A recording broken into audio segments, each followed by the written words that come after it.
honourable chairs, honourable members, I am grateful to have the opportunity to be here again for hearing and to ask for your trust. I have been a frequent visitor to this House in the last 5 years, and I am glad to see so many familiar faces. I am looking forward to working with all of you in the coming years. My role in the next Commission, if confirmed by you, will be to deal with critical and sensitive issues. This portfolio is about what I would call Europe's soul. This portfolio is about European people. As the President-elect stated, this portfolio is a response to the challenges Europe is facing, be they internal or external. My goal will be to make Europe more democratic and transparent, to make Europe more resilient against new threats, including digital ones, and to make Europe more capable of defending the values we cherish, including the rule of law and media freedom. As Timothy Snyder wrote, quote, "The Constitution is worth saving. The rule of law is worth saving. Democracy is worth saving. But these things can and will be lost if everyone waits around for someone else." End of quote. And this portfolio is a testimony that the new Commission will not wait. And I know I will be able to count on the European Parliament as a trusted ally. I would also like to make Europe stronger and more united by building bridges between different parts of our Union. This year, in the Czech Republic, as in many countries of Central and Eastern Europe, we will be celebrating the 30th anniversary of the end of totalitarianism. Today's European Union is built on the ruins of the Berlin Wall, on the spirit of the solidarity movement in Poland, on the Baltic Way and the Velvet Revolution in former Czechoslovakia. And I have a vivid recollection of these days. I remember it very well. We wanted change. We wanted to join the European community, not in search of material goods, but in search of its freedoms. European values are our common foundation.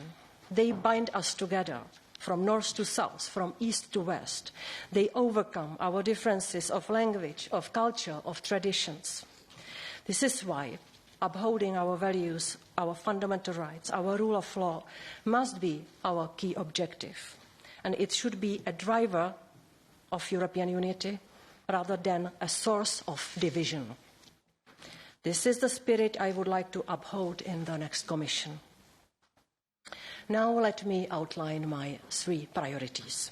Firstly, we need to improve the way European democracy works, including the way we appoint and select EU leaders. This year saw increased turnout in the European elections. This is an opportunity and also a responsibility. We must not disappoint the hopes of our citizens. As the President-elect has stated, one lesson is that we need to improve the lead candidate system, including by addressing the issue of transnational lists. I will use my role as chair of the Commissioners' Group on a new push for European democracy to ensure that the Commission makes a strong contribution to the work on the Conference on the Future of Europe on these issues and acts as an honest broker between the institutions. To be credible and fully accountable in the eyes of our citizens, I believe we in the EU institutions must set an example. This means ensuring that our legislative process is well understood and free from any hidden interest. This is why we should work towards a common transparency register and an independent ethics body common to all EU institutions, as set out in the political guidelines. This would be a powerful symbol of our determination to build together on the European political culture by respecting the highest moral standards. My second pillar of work will be based on values, including the rule of law and media freedoms. Rule of law is the basis of European solidarity and mutual trust. It is essential for the functioning of EU law and the single market. And one thing is certain, we cannot take the rule of law for granted. This is why we need to build a rule of law culture based on mutual respect. We should privilege dialogue and avoid crisis situations from happening. But equally, we have to address problems where they exist. I will be principled and act with determination, if needed, using all the available tools. As you all know, Frans Timmermans has worked tirelessly on this topic, and I see my role in continuing this work in the next Commission. If confirmed, I will join forces with the Justice Commissioner to further strengthen the toolbox to deliver on the rule of law, notably with the annual rule of law review cycle. This also echoes a call from this House for a mechanism that looks at the situation in all the Member States. I count on the European Parliament to join these forces and join these efforts to ensure that the rule of law is upheld with full determination and fairness. Honourable Members, digitalisation has brought many benefits and can strengthen democracy, but it also has exposed it to new threats and amplified old ones, including external intervention and spread of disinformation. And this is not a trivial matter. It is a real threat. The recent Oxford study on the global disinformation order found evidence of organised social media manipulation campaigns in 70 countries, up from 48 countries in 2018. Around the world, governmental and not state actors increasingly use social media to undermine trust in democracy. They increasingly use political bots to amplify hate speech, harvest data illegally, and deploy armies of trolls. All of this contributes to increased polarisation of our societies. And this might in turn even lead to violence, as physical attacks on politicians, journalists or members of minorities take place also in Europe. We cannot be naive. Enemies of democracy weaponized the digital sphere already. We must increase our ability to resist and to react. Václav Havel already captured well the democratic challenges when he wrote in the pre-internet era, quote, "The natural disadvantage of democracy is that it is extremely tiring to those who mean it honestly, while it allows almost everything to those who do not take it seriously." End of quote. And if I may add something, today I would also see to those who want to abuse it. Indeed, defending democracy and freedoms is not an easy exercise, and our work is not finished. I am determined to consolidate our response on this threat while fully respecting the freedom of speech. We are not starting from scratch on this, and I pay tribute to all colleagues in this Commission who worked on this with me in 2018, in particular High Representative, Vice President Mogherini, Vice President Ansip and Commissioner Gabriel. We have done relevant first steps, but they only remain first steps. If confirmed, I will design the European Democracy Action Plan, which President-elect von der Leyen has entrusted with me as a vehicle for a new push in addressing the issue effectively so that our democracy is more resilient. This requires putting in place a smart regulatory framework as well as coherent and interconnected structures. I will work on solutions to bring more transparency on paid political advertising and more clarity on financing European political parties. I will also assess carefully whether platforms have fulfilled the obligations they accepted under the Code of Practice on Disinformation. But we need more if we really want to address disinformation and manipulation. We need capacities and research to detect the threats as they emerge, including at Member States level.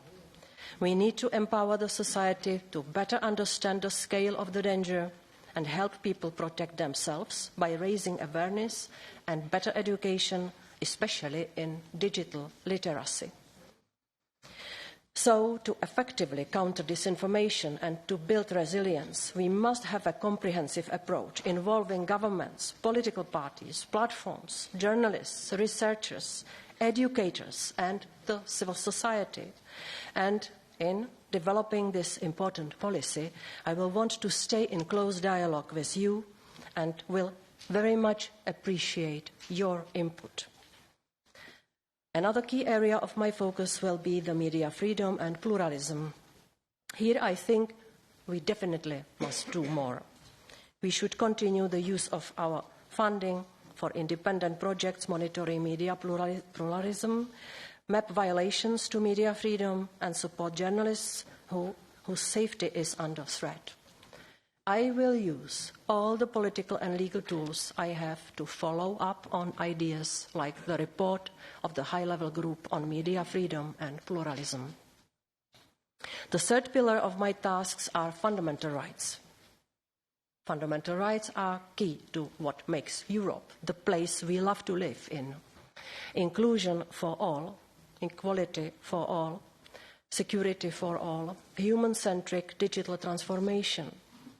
I am very conscious of the need to defend people and their fundamental rights every hour, every day and every time they are under threat. We will not leave anyone behind. I will pursue the work I started under the current Commission to promote the Charter of Fundamental Rights. We will soon celebrate the 10th anniversary of the Charter. I will use the moment to review our strategy.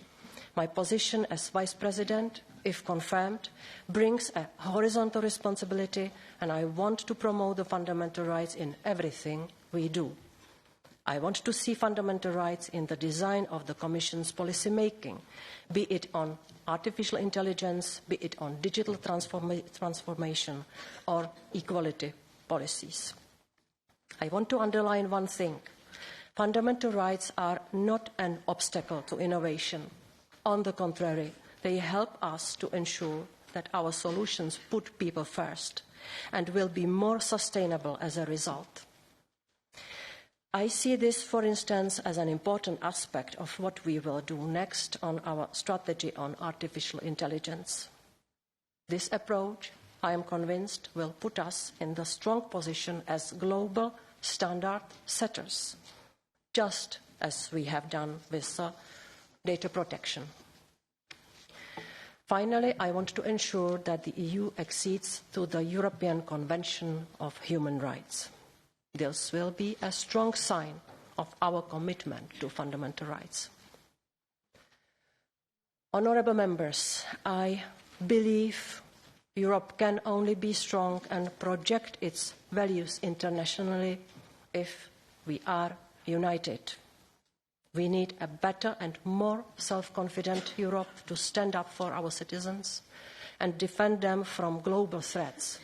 To achieve this, we need to work better together. All of these areas will rely heavily on a special relationship between the Commission and the European Parliament. We will only achieve results with strong interinstitutional cooperation.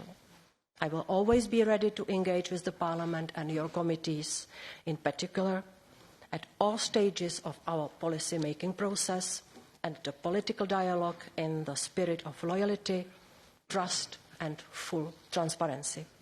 Thank you for your attention.